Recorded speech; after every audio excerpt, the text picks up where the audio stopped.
Olivier Minguin, en colère, convoque en urgence la presse ce mardi matin. Ses propos sont durs, sans équivoque.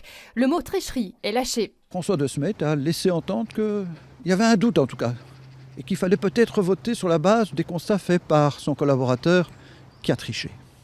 Eh bien, je dis très clairement que si c'est ça, c'est pas mon parti ça. Quelques heures plus tard, François De Smet, président du parti Réplique, il évoque des propos calomnieux. Je dis que ces propos sont inacceptables et calomnieux. J'aimerais qu'il s'excuse auprès de mon directeur de cabinet. Ça, j'aimerais bien. La guerre entre deux poids lourds du parti semble ouverte. Au cœur de ce conflit, le vote autour de la liste régionale du Parlement bruxellois en vue des élections du 9 juin. Pour valider cette liste, il fallait 60% de oui sur les 140 membres votants. Dimanche soir, la commission électorale a dépouillé 84 oui, 54 non et une abstention. Mais le lendemain, le chef de cabinet qui devait rédiger le procès-verbal a recompté les votes qui n'avaient pas été mis sous scellé. Et le compte n'est plus le même. 10 votes dans la pile des oui auraient dû se trouver dans la pile des non.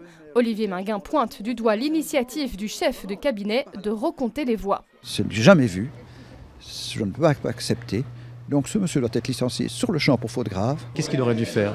Il aurait dû ne pas signaler une erreur manifeste qu'il trouve. Je ne vois vraiment pas d'où vient ce faux procès consistant à dire il n'aurait pas dû se mettre à compter les votes pour aller chercher les chiffres qu'il n'avait pas sous la main. La commission électorale a pourtant recompté à 3 reprises, mais des piles de 10 votes et non chaque vote individuellement.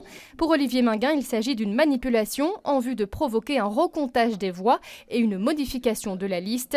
Mais pour François De Smet, il s'agit seulement d'une erreur. Il apporte pour preuve les fameux bulletins. Seul point d'accord entre les deux hommes, cet épisode traduit une fracture au sein du parti et autour de cette liste. Il y a des tensions réelles, il ne faut pas se le cacher. C'est typiquement toujours la liste régionale bruxelloise qui matérialise de plus les tensions chez nous. L'issue la plus probable serait de repasser par la case du vote. C'est en tout cas ce que préconise le président de Défi et la commission électorale. Les prochains jours risquent encore d'être bien mouvementés.